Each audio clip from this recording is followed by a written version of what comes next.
사람들은 매일매일 음식을 먹습니다. 자, 음식을 먹음으로 하루하루를 삽니다. 자, 문제는 뭐냐면, 문제가 뭐죠? 매일 먹을 양식을 확보하는 것입니다. 그래서 양식을 위해서 매일 수고합니다. 자, 자본주의 사회에서는 돈이 있어야 됩니다. 돈이 있어야 양식을 살 수 있습니다.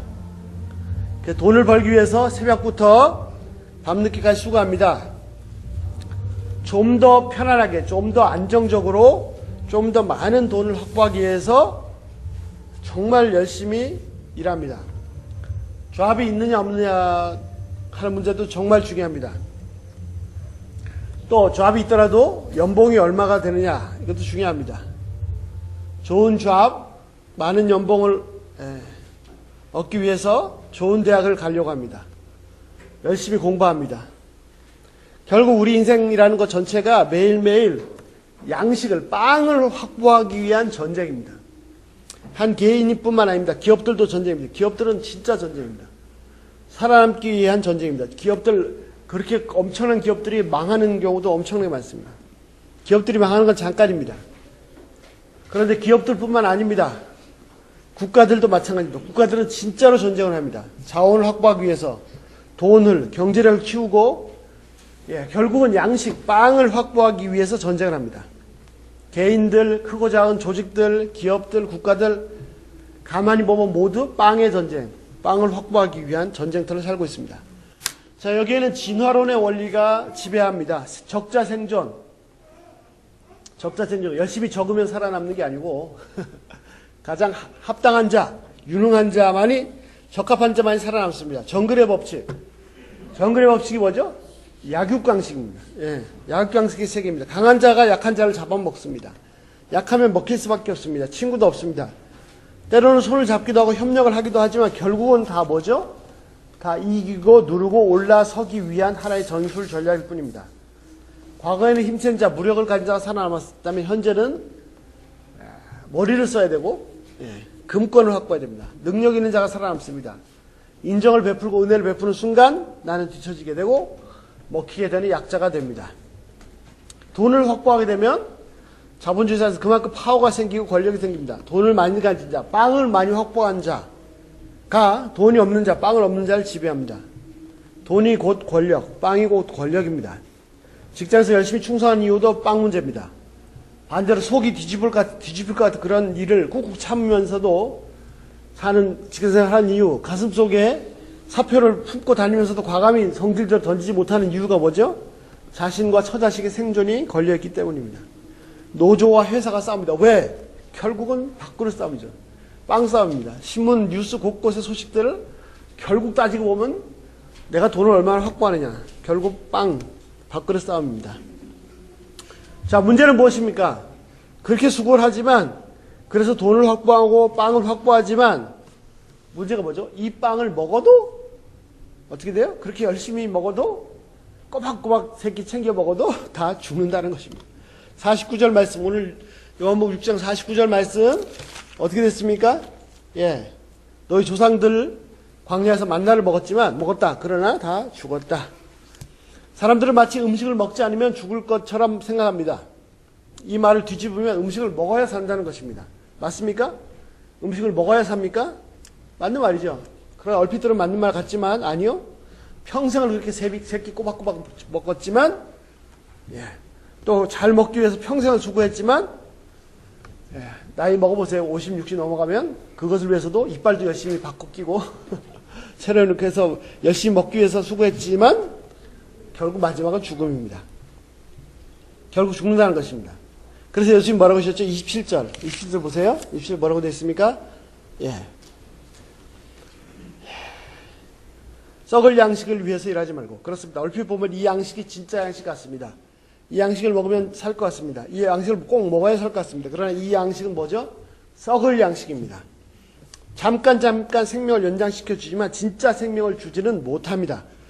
그런데도 사람들은 이 썩을 양식을 확보하기 위해서, 확보한 사람은 좀 더 많이 확보하기 위해서 평생을 수고합니다.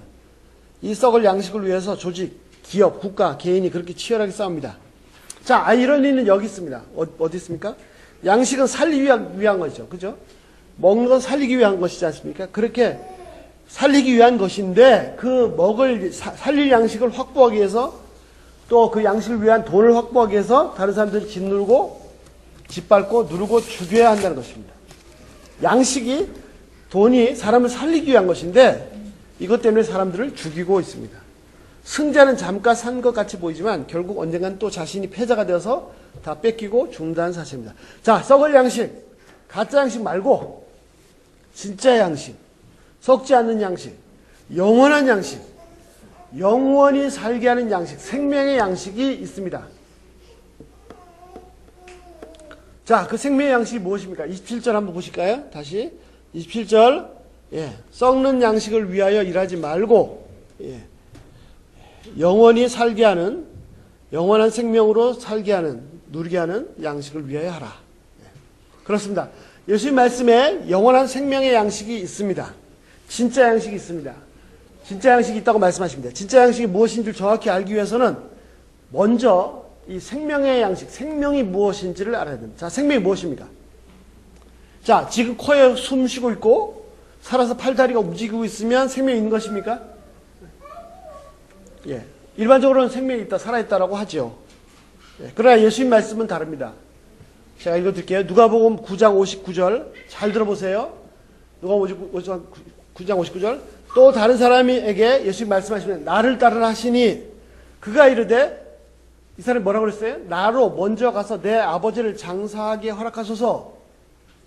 자, 예수님 뭐라고 하셨습니까? 60절. 이르시되 죽은 자들로 자기의 죽은 자들을 장사하게 하고 너는 가서 하나님 나라를 전파라 하시니. 자, 한 사람에게 예수님 말씀하셨습니다. 나를 따르라. 그때 그 사람이 뭐라고 했어요? 제가 예수님 따르겠습니다. 그런데 그 전에 제가 먼저 가서 돌아가신 아버지를 장사 지내고 와서 따르겠습니다. 그렇게 허락해 주십시오 했습니다. 그랬더니 뭐라고 하셨어요? 예수님 뭐라고 하셨어요? 죽은 사람들로 자기들의 죽은 자들을 장사 지내게 하고 너는 가서 하나님 나라를 전파하라. 와우. 자, 이 두 번째 죽은 자들은 우리가 보통 말하는 죽은 사람들입니다. 그죠? 죽은 자들로 자기의 죽은 자들을 장사 지내게. 이 죽은 자들은 보통 우리가 얘기하는 죽은 사람들이에요. 그런데 첫 번째 죽은 자들로 이 사람들은 우리가 말하는 살아있는 사람들이에요. 예수님은 우리가 얘기할 때 살아있는 사람들이라고 말하는 사람들이 예수님이 말하는 죽은 자들이라고 하셨습니다. 자, 죽은 사람은 어떤 사람이 죽은 사람입니까? 의학적인 정의도 매우 어렵습니다. 옛날에는 그냥 숨 안 쉬고 심장 멎으면 다 죽은 걸로 했어요. 그런데 요즘은 의학이 발달해서 이게 정의가 쉽지 않습니다. 자, 호흡이 멈춘 사람이 죽은 사람입니까? 호흡이 멈췄어도 잠깐 죽어서 다시 막 인공호흡해서 다시 하게 하면은 살아나죠. 심장이 멈춘 사람이 죽었습니까? 심장 멈춘 사람 어떻게 하죠? 전기 충격 줘서 다시 뛰게 할 수도 있습니다. 그러면 반대로 호흡이 있고 심장이 뛰면 살아있는 사람입니까? 숨을 쉬고 있고 심장이 뛰고 있지만 어떤 사람이 있죠? 뇌가 죽은 사람이 있어요. 그 뇌사 상태. 완전 지체처럼 병원에서 기계로 호흡하고 기계로 심장이 뛰지만 죽은 사람이 있습니다. 자, 기기장치로 멈추지 않게 할 수 있습니다. 그러나 죽은 뇌까지는 살리지 못해요. 그런데도 문제가 뭐냐면 그 상태로 오랫동안 놔두면 어떤 때 또 뇌가 깨어나서 다시 살아나는 사람도 있다고 합니다. 그러니까 이 기기장치를 뽑을 수도 없는 거예요. 자, 이 경우는 정말 이 사람이 살아있는 사람입니까? 죽어있는 사람입니까? 의학적으로 정의가 어렵죠.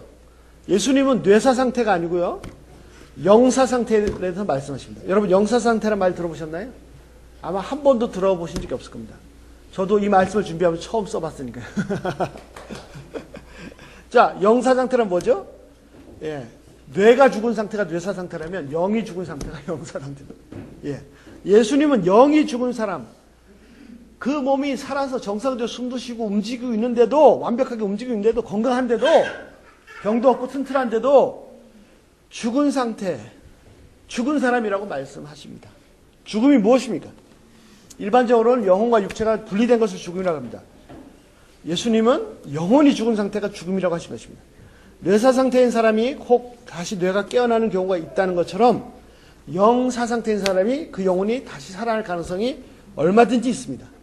살려야 됩니다. 이 살아있는 거, 육신이 살아있는 동안에 기회의 시간들입니다. 자, 예수님이 영사 상태, 즉 일반적으로 말하는 살아있는 상태라고 해서 다 살아있는 것이 아니다. 마치 뇌사 상태처럼 말씀하십니다. 무슨 말입니까? 살아있으면 그냥 살아있는 것 아닌가요? 아니죠. 육신이 움직이고 있다가 살아있는 것이 아니란 말입니다. 생명이 없는 것입니다. 자, 그 대표적인 예가 누구죠? 아담입니다. 하나님께서 아담에게 계명을 한 가지 주셨습니다. 창세기 2장 17절. 선악을 알게 하는 나무를 열매를 먹지 말라. 내가 먹는 날에 반드시 죽으리라. 그렇죠? 그런데 아담이 그 말씀을 거스리고 먹었습니다. 딱 먹자마자 탁 쓰러져 죽었어요? 아니죠. 먹었는데도 불구하고 930년을 살았습니다. 1000년을. 물론 살아있을 때 먹었으니까 930년 먹은 다음에 930년 살았다는 건 아니에요. 그가 930년 살았다는 거죠. 어쨌든. 자, 그러면 안 죽은 거예요? 예수님 하나님 말씀 먹으면 반드시 죽는다 그랬는데 어떻게 된 거예요? 예. 자, 죽음이 뭐냐면 분리입니다. 첫 번째, 죽음은 영혼과 육체의 분리입니다. 두 번째, 생명의 근원이신 하나님과 분리입니다. 하나님과 분리된 상태가 영사 상태입니다. 그럼 먼저 하나님과 분리되었습니다. 그리고 죽음이 들어왔기 때문에 결국 그의 육체는 육체 생명이 시들시들해서 930년 지나서 다 죽어버렸습니다. 자, 물고기가 물에서 나왔으면 죽었습니까? 살았습니까? 예. 꽃이 이쁘다고 꽃을 꺾으면, 그래서 우리 집 화병에다 꽃 꼽아놓으면 그 꽃은 살았습니까? 죽었습니까? 물고기가 물에서 나왔다고 해서 바로 탁 죽어버리지 않고 꽃이 꺾였다고 해서 탁 시들어버리지 않습니다. 그러나 물고기가 물에서 나오는 순간, 꽃이 꺾이는 순간 서서히 남은 생명이 꺼져버리고 있는 것입니다. 살아있으나 산 것이 아닙니다. 아담의 육체가 범죄하자마자 바로 탁 죽지는 않았습니다. 그러나 그의 남은 생명이 서서히 꺼져가고 있었습니다. 살아있으나 산 것이 아닙니다. 그의 남은 생명이 죽음으로 갇혀 있었습니다. 보통 사람들의 남은 생명이 이와 같습니다. 우리들의 생명이 이와 같습니다. 죽음으로 채워졌습니다. 살아있으나 산 것이 아닙니다. 생명이 없는 것입니다. 진짜 생명이 무엇입니까? 진짜 생명은 뭐냐면 전혀 죽음의 영향력이 없는 상태입니다. 죽음의 그림자가 전혀 없는 것이 진짜 생명입니다. 그래서 일반적으로 말하는 생명과 진짜 생명을 구분하기 위해서 성경에서는 이 진짜 생명을 뭐라고 표현합니까? 영생이라고 합니다. 인간의 실제 모습은 죽음이 들어와서 그 죽음의 그늘에 죽음의 그림자에 앉아있는 상태입니다. 죽음의 그늘이 쉽게 덮고 있습니다. 침례 요한의 아버지 사가랴가 찬양을 합니다. 그 찬양이 예언입니다. 뭐라고 했습니까? 누가복음 1장 79절, 어둠과 죽음의 그늘에 앉은 자들. 인간이 어떤 상태냐면 어둠과 죽음의 그늘에 앉아있는 자들입니다. 그들에게 예수님의 탄생은 해가 비쳤다라고 하시는 것입니다. 그렇습니다. 죽음을 전제로 한 생명은 지금 살아 숨쉰다고 살아있는 것이 아닙니다. 죽음과 어둠이 그늘이 덮고 있는 상태는 살아있는 것이 아닙니다. 인생은 온갖 죽음과 어둠의 그늘들이 짙게 덮고 있습니다. 눈물과 탄식과 한숨과 절망과 미움과 시기와 질투와 증오와 분노와 운명과 저주 등등 죽음과 죽음의 권세가 지배하고 있습니다. 살아있지만 생명이 없습니다. 그러면 죽음이 없는 상태, 그러면 죽음이 없는 상태, 영원히 사는 상태가 진짜 생명입니까? 자, 사람은 죽는데 그 죽음 앞에서 인간 사는 삶이 결국 생명이 없는 것이라고 했는데, 그러면 이 죽음이 제거되고 나는 영원히 죽지 않는다 하면은 그것이 생명입니까? 자, 여러분 혹시 그 나이 또래가 없어서 잘 모르시겠는데, 혹시 애니메이션 중에서 일본에서 만든 애니메이션 중에서 은하철도 999라는 애니메이션 본 적 있어요? 예, 은하철도 999 그런 만화 영화가 있었습니다. 자, 안드로메다의 별을 찾아가면 무료로 우리의 몸을 기계 몸으로 바꿔준다. 그러면 기계 몸을 입게 되면은 죽지 않고 영원히 사는 것입니다. 예. 그래서 그 한국말로는 철이와 메텔 이라는 주인공이 그 은하철도 999를 타고 999를 타고 우주 여행을 합니다. 그 기계 몸을 얻기 위해서, 영원히 죽지 않고 살기 위해서. 예. 그래서 마침내 원하는 별에 도착해서 보니까 기계 몸을 입고 죽지 않는 사람들을 만났습니다. 그런데 그 기계 몸을 입고 죽지 않는 사람들이 영원히 향락과 유흥에 빠져 있는 그런 모습을 보면서 회의를 느낍니다. 이렇게 살아서 이게 영원히 이게 뭔가 나는 차라리 이거 기계 몸 입지 않고 현재 몸을 입다가 죽겠다. 뭐 이런 얘기죠. 예. 자, 영원히 살지만 향락과 유흥에 빠져서 혹은 현재 삶처럼 항상 슬픔과 고통과 갈등과 온갖 고민으로 영원히 산다면 이것이 참된 생명입니까? 예. 영원히 존재한다고 하더라도 여전히 죽음과 어둠의 그림자가 덮고 있다면 진짜 생명이라고 할 수가 없습니다. 자, 참된 생명은 뭐죠? 참된 생명은 빛입니다. 빛. 빛 가운데 사는 것입니다. 당연히 죽음도 없고 그래서 영생. 단순히 영원히 존재한다는 것뿐만 아니라 빛 가운데 사는 것이 생명입니다. 어둠이 없는 상태입니다. 자, 이것은 어떻게 가능하냐? 생명의 주인 누구십니까? 영원한 생명의 원천, 소스이신 하나님과 연결되어 있을 때만 가능합니다. 오늘 58절 말씀에 나오죠? 예. 57절. 살아계신 아버지께서 나를 보내시면 내가 아버지로 말미암아 사는 같이 예수님이 하나님으로 말미암아 사는 같이 나를 먹는 자는 그 사람도 나로 말미암아 살리라. 예. 그렇습니다. 예. 하나님과 분리되면 마치 물을 따라 물고기처럼 꺾여진 꼭처럼 이제 남은 생명이 서서히 시들어가고 있습니다. 서서히 시들어가는 그것 조금이라도 더 연장시키려고 썩을 양식을 확보하기 위해서 죽으라고 싸웁니다. 예. 자, 물론 기회는 있습니다. 물고기가 완전히 숨이 끊어지기 전에 다시 물에 집어넣으면 삽니다. 꽃이 완전히 실어버리기 전에 다시 줄기에 접붙이면 살아날 수 있습니다. 사람도 우리의 육신의 생명이 완전히 꺼져버리기 전에 하나님께 돌아가면, 하나님과 다시 접붙임을 당하면 영원한 생명, 진짜 생명, 참된 생명을 얻을 수 있습니다. 하나님과 전혀 막힘이 없는 교제, 평안의 교제, 이것이 바로 진짜 생명, 영생입니다. 생명의 원천이신 하나님과 분리된 상태, 즉 불신의 상태는 사망입니다. 사망이 뭐라고요? 불신의 상태가 사망입니다. 자, 나라는 존재는 누구입니까? 이 육체가 나입니까? 여러분 지금 육체가 있고 있는데 사람들을 말하는 내용들을 잘 분석해보면 마치 육신이 나 자신인 것처럼 이렇게 하고 있습니다. 그러나 육체가 나입니까? 아니면 이 육체 속에 있는 육체를 입고 있는 인격과 영혼이 나입니까? 나라는 존재가 존재한다는 것은 이 육체가 있다는 것입니까? 그 육체가 없어지면 나라는 존재가 없어지는 건가요? 아니죠. 인격과 영혼이 있다는 것입니까?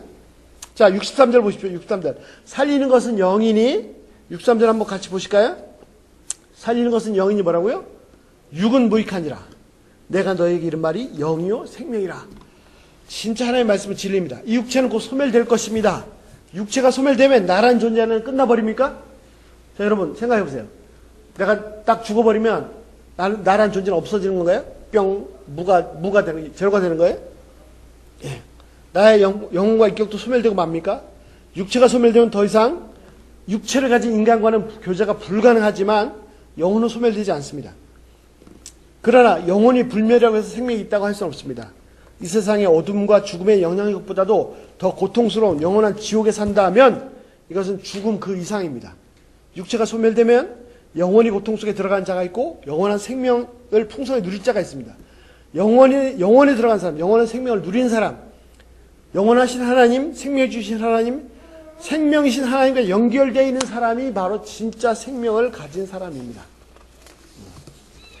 자, 오늘은 그 하나님과 어떻게 연결될 수 있는지를 보겠습니다. 자, 사람들은 음식을 먹습니다. 그래서 육신의 생명을 잠시 유지합니다. 그러나 영원한 생명을 얻을 수 있는 양식은 따로 있습니다. 예. 자, 27절 아까 보신 것처럼 썩는 양식을 위해 일하지 말고 영생하도록 있는 양식, 즉 영원히 살게 하는 양식을 위해 하라. 자, 27절 다시 보실까요? 이 양식은 바로 어떻게 해요? 인자가 너에게 준다. 인자는 바로 하나님께서 인을 치신 분이다. 우리가 육신의 양식을 먹는데 영원한 양식은 따로 있습니다. 이 영원한 양식을 위해서 일하라. 제발 그 썩을 양식을 위해서 그렇게 일하지 말고 이 영원한 양식을 위해서 일하라. 그런데 이 영원한 양식을 어떻게 해요? 다른 데서 오는 게 아니고요. 인자만, 예수님만이 이 영원한 양식을 주신다라고 했습니다. 자, 이 양식이 뭡니까? 이 생명의 뜻이 무엇입니까? 35절 보시죠. 여기. 예. 35절. 예수께서 그들에게 말씀하셨습니다. 뭐라고 말씀하셨습니까? 내가 생명의 떡이다. 예수님이 생명의 떡이다. 내게 오는 자는 결코 줄이지 아니할 것이요 나를 믿는 자는 영원히 목마르지 아니하리라. 자, 여기서 주목할 말씀이 뭐냐면 예수님이 생명의 떡이라고 하시면서 뭐라고 했어요? 내게 오는 자, 나를 믿는 자라고 하셨습니다. 40절, 내 아버지 뜻은 아들을 보고 믿는 자마다 영생을 얻는 이것이니 마지막 날에 내가 이를 다시 살리리라. 자, 여기도 보세요. 아버지 뜻, 하나님 뜻이 뭐라고요? 아들을 보고 믿는 자마다. 예. 자, 우리는 음식을 먹습니다. 그래서 육신의 생명을 잠시 유지합니다. 영원한 생명의 양식, 하나님의 양식은 따로 있습니다. 그 양식은 뭐냐면 35절 말씀처럼 뭐죠? 예수님 자신입니다. 예? 예수님 자신이에요. 좀 어렵죠? 예. 그러나 어렵지 않습니다. 음식을 먹듯이 진짜 생명의 양식을 먹어야 되는데, 예수님을 먹어야 되는데 예수님 먹는다는 것이 뭐죠? 예수님 먹는다는 것이 뭐예요? 내게 오는 것, 예수님께 오는 것, 예수님을 믿는 것입니다. 믿는 것은 마치 음식을 먹듯이 진짜 생명의 양식을 먹는 행위입니다. 육신의 양식을 먹는 자가 육신의 생명을 유지하듯이 생명의 양식이 예수님을 믿는 자가, 먹는 자가 영생을 얻습니다. 또 영생을 누립니다. 48절 보시겠습니다. 우리 성경 48절 보시죠. 48절 어떻게 해요? 뭐라고 했습니까? 내가 곧 생명의 떡이니라. 아까 35절 똑같죠? 예수님 바로 자신이 생명의 양식이라고 하십니다. 이 양식은 하나님의 양식, 생명의 떡입니다. 50절 보시겠습니다. 50절. 오늘 읽었습니다. 50절 뭐라고 되어 있습니까? 오늘 안 읽었네요. 52절부터 읽었네요. 50절, 이는 하늘에서 내려온 떡이니 사람으로 하여금 먹고 죽지 아니하라. 자, 이 양식은 50절에 뭐라고 되어 있습니까? 뭐라고 되어 있죠? 하늘에서 내려온 떡이다. 자, 좀 더 구체적으로 이 양식은 무엇입니까? 51절, 오늘 말씀, 예. 자, 51절. 나는 하늘에서 내려온 살아있는 떡이니 사람이 이 떡을 먹으면 영생하리라. 예수님을 자신을 또 살아있는 떡, 살아있는 양식이라고 했습니다. 계속해서 하십니다. 51절. 내가 줄 떡은, 자, 뭐죠? 51절 결정적으로 더 구체적으로 말씀해요. 51절 뭐라고 되어 있습니까? 내가 줄 떡은 곧 세상의 생명을 위한 내 살이다. 예수님의 살이라고 하십니다. 자, 예수님 말씀한 살아있는 양식, 그 예수님께서 내어주는 그 양식이 뭐냐면 예수님께서 내어주는 예수님의 육체를 말씀하시는 것입니다. 자, 53절 오늘 읽었습니다. 53절 보시겠습니다. 예. 진실로 진실로 너에게 이르노니 내 인자의 살을 먹지 아니하고 인자의 피를 마시지 아니하면 너희 속에 생명이 없니라. 예수님 말씀하신 진짜 양식은, 생명 양식은 뭐죠? 바로 예수님의 살과 피입니다. 54절, 내 살을 먹고 내 피를 마시는 자마다 자는 영생을 가졌고 마지막 날에 내가 그를 다시 살리리니. 55절, 내 살은 참된 양식이요 내 피는 참된 음료니라. 56절, 내 살을 먹고 내 피를 마시냐는 내 안에 거하고 나도 그 안에 거하나니. 예. 즉 예수님의 살을 먹고 예수님의 피를 마시는 자는 예수님 안에 살고 예수님도 그 사람 안에 삽니다. 57절, 살아계신 아버지께서 나를 보내심에 내가 아버지를 말미암아 사는 같이 나를 먹는 그 사람도 나를 말미암아 살리라. 그렇습니다. 예수님으로 말미암아, 예수님 때문에, 예수님 덕분에 살 수 있습니다. 그리고 예수님으로 말미암아 사는 것, 그래서 예수님이 진짜 생명, 영원한 생명의 양식이십니다. 57절, 이것은 하늘에서 내려온 떡이니 조상들이 먹고도 죽은 것과 같지 아니하여 이 떡을 먹는 자는 영원히 살리라. 자, 정리해 보겠습니다. 예수님은 자신을 생명의 양식으로 했습니다. 이 양식을 여러 가지로 표현할 수 있는데, 첫 번째 생명의 양식, 두 번째 하나님의 떡, 하나님의 양식, 세 번째 하늘에서 내려온 떡, 네 번째 살아있는 떡이라고 했습니다. 이 하나하나도 무슨 의미인지 깊이 좀 묵상해 보시면 좋겠습니다. 자, 그런데 좀 더 구체적으로 이 양식, 예수님 자신이 생명의 양식이라고 하셨는데, 이 예수님의 생명의 양식이 뭐예요? 뭐죠? 예수님의 살과 피다. 예수님의 육체다. 그래서 예수님의 살을 먹고 이 피를 마시라고 하셨습니다. 이게 무슨 뜻이에요? 무슨 뜻입니까? 도대체 예수님을 먹으라. 예수님의 양식과 예수님 먹으라. 예수님의 살을 먹고 예수님 피를 마시라. 무슨 식인종처럼 예수님을 뜯어 먹으란 말입니까? 이 사람들은 요한복음 6장에 있는 사람들 그렇게 이해를 했어요.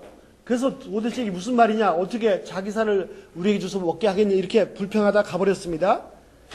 자, 다시 35절 돌아갑니다. 도대체 예수님의 살을 먹고 예수님 피를 마신다는 것이 무슨 말이냐면 35절 보시면 뭐라고 됐죠? 나는 생명의 떡이다. 어떻게 해요? 내게 오는 자는 배고프지 않을 것이요 나를 믿는 자는 영원히 목마르지 않을 것이요. 예수님의 살을 먹고 예수님의 피를 마신다는 건 뭐냐면 예수님께 가는 것이고 예수님을 믿는 것입니다. 자, 이게 무슨 말입니까? 40절, 아버지의 뜻은 나를 보고 믿는 자마다 영생을 얻는 유신이. 이것이 먹고 마시는 것입니다. 그렇습니다. 예수님의 살을 먹고 그 피를 마신다는 것은 바로 예수님께 오는 것이고 그분을 믿는 것입니다. 즉 예수님의 살이 찢겨지고 그 피가 다 쏟아진 것이, 예수님의 살이 다 찢겨지고 창의 옆구리 상하시고 피를 다 쏟아내신 것이 뭐예요? 나를 대신해서, 내가 그 자리에서 죽어야 되는데 나를 대신해서 나를 위한 희생제물이 됐다는 그 사실을 믿는 것입니다. 그분의 십자가에 죽으심이 바로 나를 대신하시는 것이라는 사실을 인정하는 것입니다. 예수님께서 나를 대신해서 예수님의 육체를 십자가에 내어주셨다. 내가 내어줘야 되는데, 내 육체가 내어줘서 내가 죽어야 되는데, 이 사실을 인정하는 것, 알고 동의하는 것, 그리고 믿는 것, 이 사실에 나 자신의 운명을 맡기는 것, 이것이 바로 생명의 양식이신 예수님의 살과 피를 먹고 마시는 것입니다.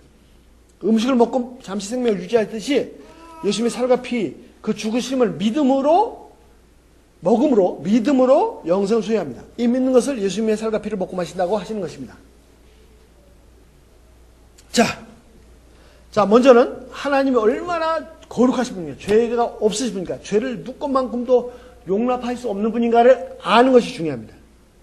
그 다음에 하나님 앞에서 나 자신이 얼마나 큰 죄인인가, 어느 정도로 도저히 내 힘으로는 이 죄를 이기고 의를 행할 수 없다는 그 절망 상태까지 빠지는 것이 중요합니다. 세 번째, 도저히 스스로 구원할 수 없을 때 내 대신해서 예수님께서 자신의 육체를 주심으로 나를 구원하셨다는 사실.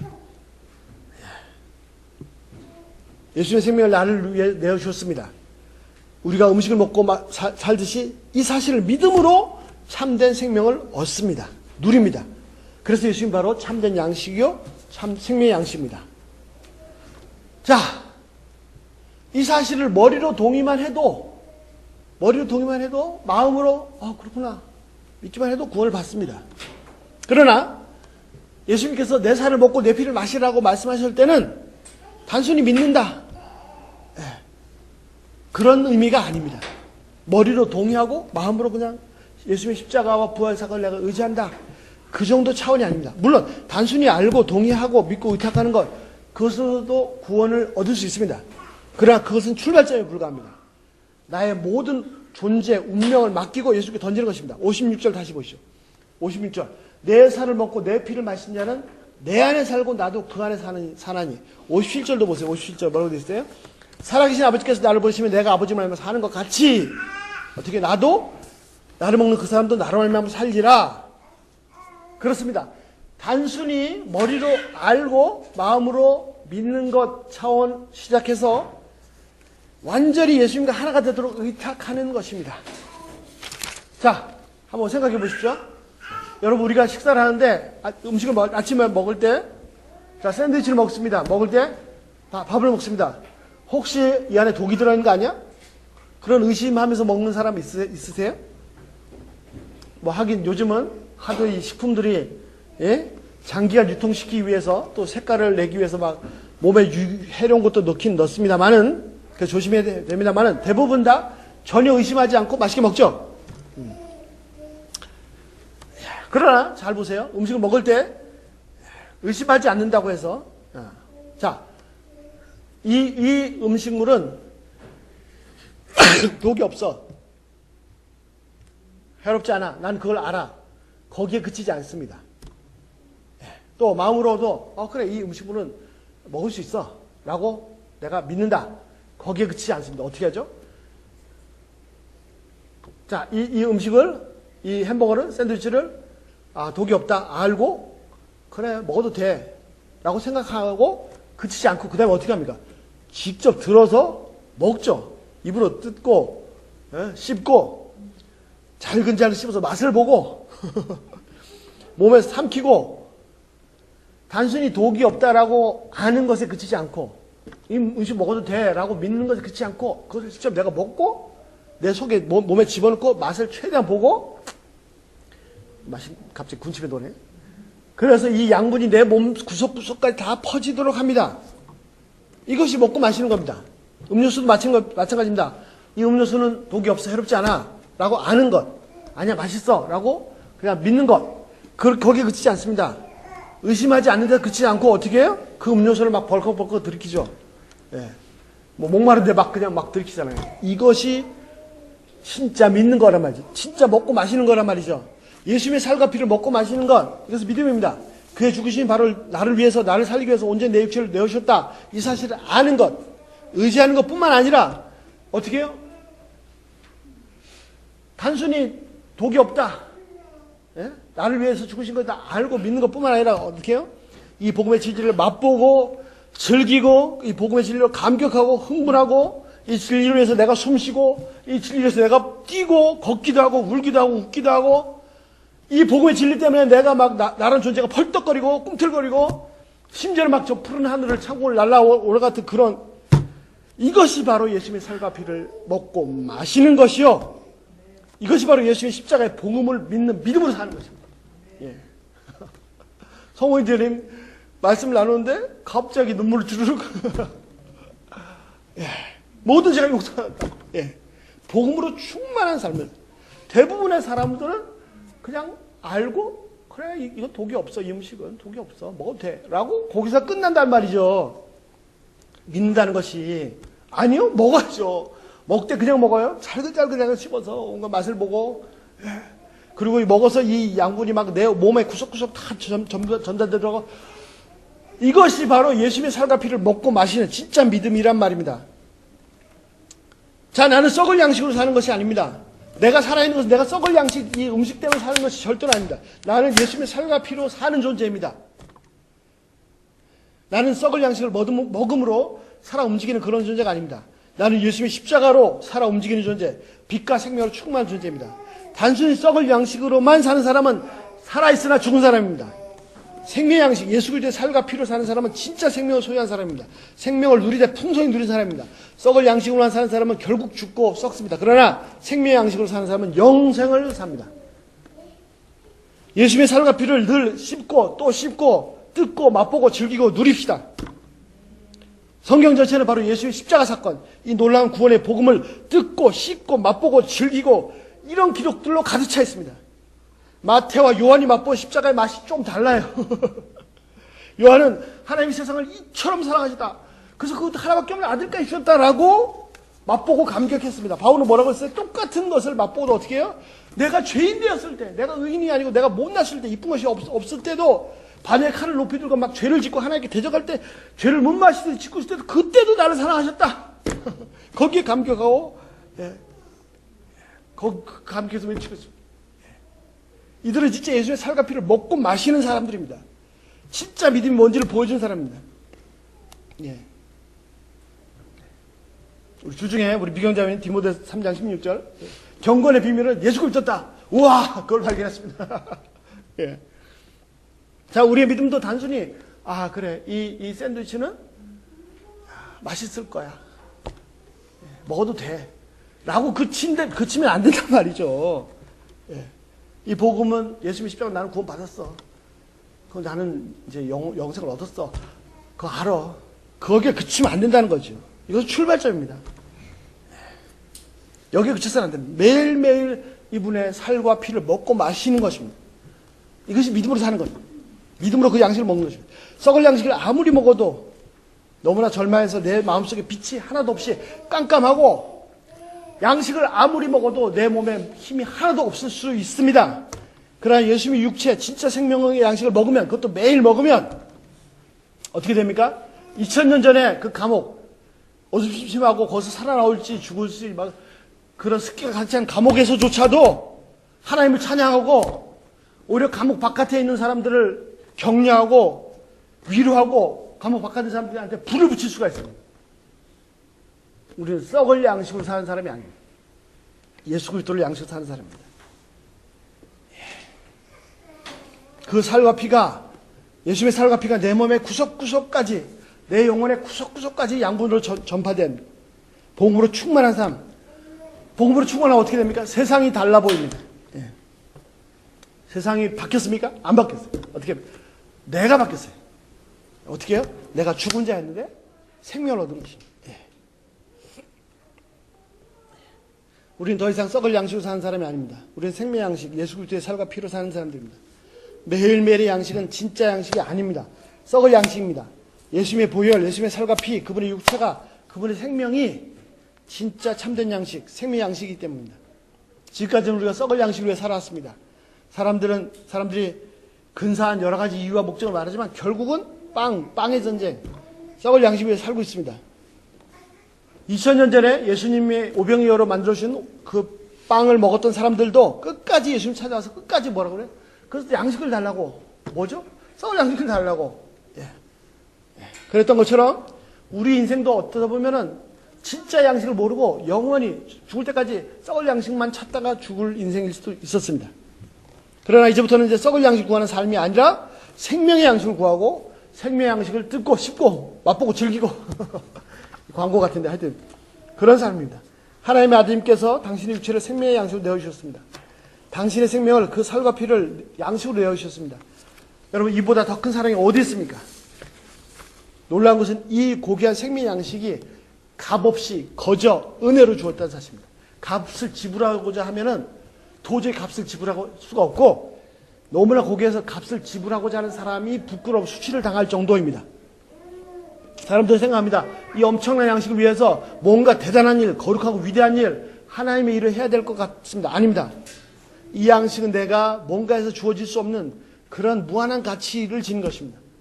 값을 지불하기 위해서 뭔가 하려고 자기 공로를 의지하려고 하지 말고 은혜로 주어졌기 때문에 그저 감사하고 감격하고 맛보고 즐기면 됩니다.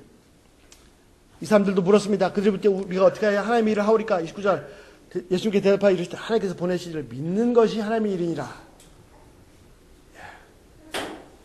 하나님의 일은 믿는 것, 그분의 생명을 누리는 것, 맛보는 것입니다. 먹는 것입니다. 자, 세 가지. 첫째, 우리는 이제부터 이 생명의 양식으로 사는, 썩을 양식으로 사는 게 아니에요. 생명의 양식으로 사는 삶입니다. 두 번째, 이 생명의 양식을 위해서, 자, 생명의 양식으로, by the bread of life. 이 생명의 양식을 위해서, for the bread of life.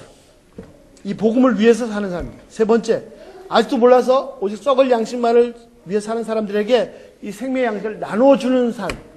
이 세 가지입니다. 그리고 이 세 가지는 실제로 하나입니다. 늘 매일매일 항상 예수님의 십자가로, 예수님 십자가에 대한 감사, 감격으로 사는 사람. 그래서 썩을 양식을 추구하지 않고 생명의 양식을, 예수님의 복음을 추구하는 삶. 그런 삶을 사시길 기도합니다.